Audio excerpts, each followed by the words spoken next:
दोस्तों, स्वागत है आपका हॉरर नाइट्स हिंदी में। दोस्तों, अच्छी डरावनी कहानियों के लिए मेरे चैनल को ज़रूर सब्सक्राइब करें। जो कहानी मैं आपको सुनाने जा रहा हूँ वो बहुत डरावनी और रोमांचक है, तो दिल थाम के बैठिए। ये घटना ने मुझे अंदर से पूरा हिलाकर रख दिया। कभी कभी इंसान के साथ कुछ ऐसा घटित हो जाता है जो उसने शायद ही सपने में सोचा होगा। मेरी जॉब मुंबई में लग गई थी। कंपनी ने मुझे रहने के लिए एक फ्लैट भी दिया। मैं बहुत खुश था क्योंकि अब मेरे पास जॉब थी। मुंबई पहुंचने के बाद जब मैं अपने फ्लैट पर पहुंचा तो मेरी आंखें खुली की खुली रह गई। फ्लैट बहुत बड़ा और खूबसूरत था और सबसे अच्छा था मेरे कमरे की खिड़की से बाहर का व्यू, जो बहुत अद्भुत था। मेरे फ्लैट की बिल्डिंग के सामने एक और बिल्डिंग थी, जिस वजह से बाहर का व्यू और भी खूबसूरत दिख रहा था। ऑफिस में पूरे दिन काम करने के बाद मैं काफ़ी थक चुका था। शाम को फ्लैट पहुंचने पर मैंने खाना बाहर से ही ऑर्डर करा दिया और खाना खाकर मैं अपने बेडरूम में चला गया। मैं मोबाइल पर चैटिंग कर ही रहा था कि मेरी नज़र सामने वाली बिल्डिंग की एक खिड़की पर पड़ी। वहाँ कोई खड़ा था, या ये कह लो कि किसी इंसान की परछाई जिसका मुंह मेरी ओर था। उसका एक हाथ उठा हुआ था। ऐसा लग रहा था कि जैसे वो मेरी तरफ कुछ इशारा कर रहा हो।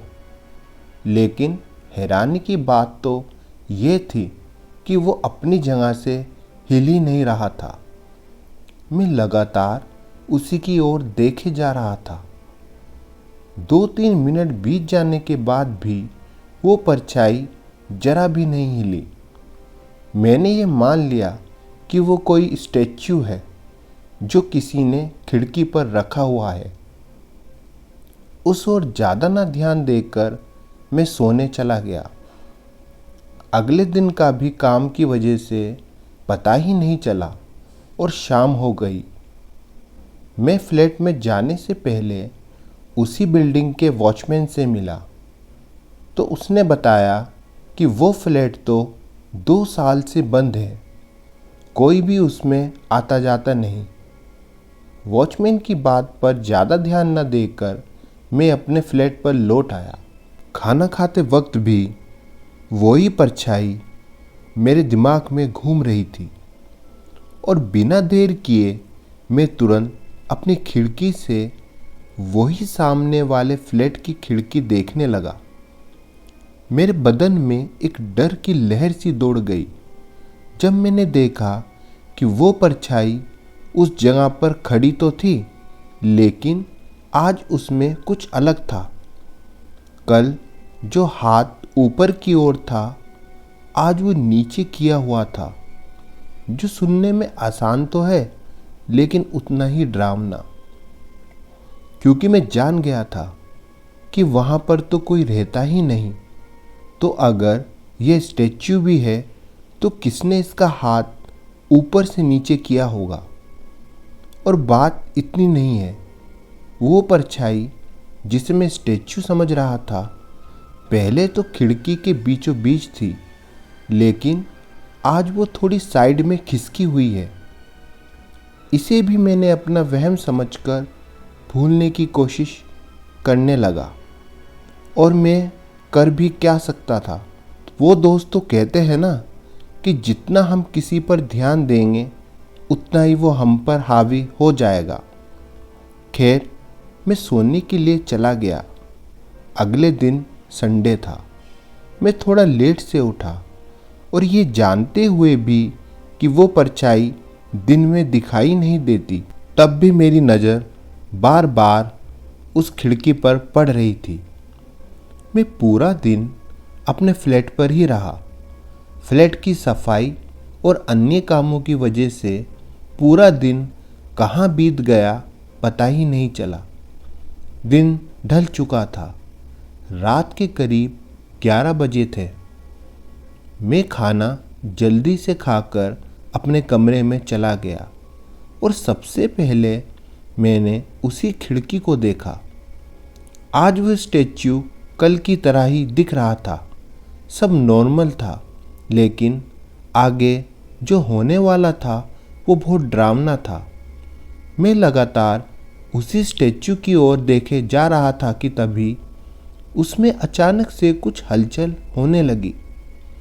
उसका हाथ धीरे से ऊपर उठा और फिर दूसरा हाथ भी। उसने अपना सर मेरी ओर से हटाकर साइड में कर लिया और धीरे से कदम बढ़ाकर वहाँ से चला गया। ये क्या था? मैं हैरानी से सोचने लगा। सोचो दोस्तों, जो परछाई मुझे इतने दिनों से एक ही जगह पर दिखाई दे रही थी और हिल भी नहीं रही थी, अब वो मेरे सामने वहाँ से चली जाती है। ये देखकर मेरा क्या हाल हुआ होगा। मेरा तन बदन कांपने लगा और ये तो सिर्फ शुरुआत थी। 1 मिनट ही हुआ था उस परछाई को वहाँ से गए हुए कि मुझे किसी के छत पर ज़ोर ज़ोर से भागने की आवाज़ें आने लगी। असल में मेरा फ्लैट सबसे ऊपर था, जिस वजह से छत पर सिर्फ पानी की टैंकी के अलावा कुछ नहीं था। सिर्फ खाली छत थी। खौफ की बात तो ये थी कि इतनी रात को कोई भी ऊपर नहीं जाता था। तो कौन था ऊपर? ये बहुत बड़ा सवाल था जो मेरे दिमाग में आकर मुझे परेशान कर रहा था। एक एक मिनट मुझे 1 घंटे के जैसे लगने लगा। मैं इतनी रात को कहाँ जाता और किसी से क्या कहता? सब मेरा मजाक ही उड़ाते। तो मैंने रात फ्लैट में ही गुजारने की सोची। देखा जाएगा जो होगा, मैं अपने मन में सोचने लगा। वो आवाज़ें तो बंद हो गई, लेकिन तभी किचन से बर्तनों के गिरने की आवाज़ें आने लगी। ऐसा लग रहा था कि मानो कोई बर्तनों को उठाकर फेंक रहा हो। मेरे तो पैर ही जाम हो गए। डर इतना था कि अभी का अभी निकल कर भाग जाऊं, पर मैंने अपने आप को संभाला और ये सोचकर कि शायद कोई जानवर या बिल्ली होगी, मैं धीरे धीरे किचन की ओर कदम बढ़ाने लगा। वहाँ जाने पर मुझे कुछ नहीं दिखा, जिस वजह से मेरा मन थोड़ा शांत हुआ कि तभी कोई काली धुएं जैसी चीज़ पलक झपकते ही बहुत तेज़ी से किचन से निकलकर मेरे बेडरूम की तरफ भागी। मेरे तो पैरों तले से ज़मीन ही खिसक गई। मेरा मन तो यही कर रहा था कि मैं किचन में ही रह जाऊं, लेकिन कब तक? मैं डरता डरता अपने कमरे में गया। वहाँ कुछ नहीं दिखा। तभी मेरी नज़र जब पंखे पर पड़ी तो बहुत ज़ोरों से वो हिल रहा था।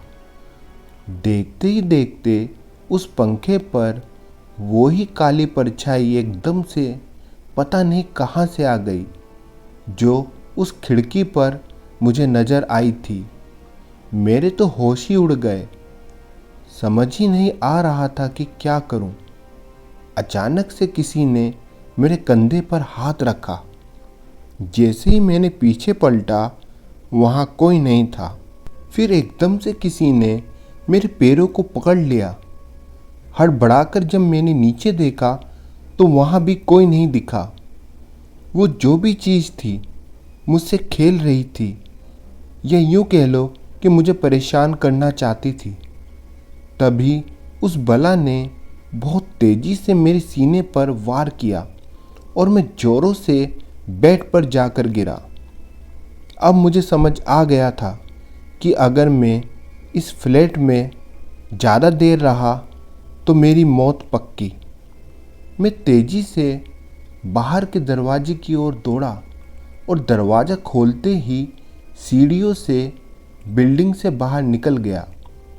वहाँ से भागते वक्त मेरी नज़र अपने फ्लैट की खिड़की पर पड़ी, जिसमें वही परछाई उसी अंदाज में खड़ी मुझे घूर रही थी। मैंने तो कसम खा ली कि मैं इस फ्लैट में अब कभी लौटकर नहीं आऊँगा। मैं सीधा अपने दोस्त जो मेरे ऑफिस में काम करता था उसके घर चला गया और रात वहीं बिताई। अगले दिन मैं कंपनी गया और मैंने दूसरी जगह रहने की सिफारिश की, जो उन्होंने मान ली। इस तरह से मेरी जान बच पाई। तो दोस्तों, अगर ये कहानी आपको अच्छी लगी हो तो मेरी वीडियो को लाइक और शेयर करना ना भूलिएगा। साथ में मेरे चैनल को सब्सक्राइब भी कर दीजिएगा। तो मिलते हैं आपसे अगली कहानी में।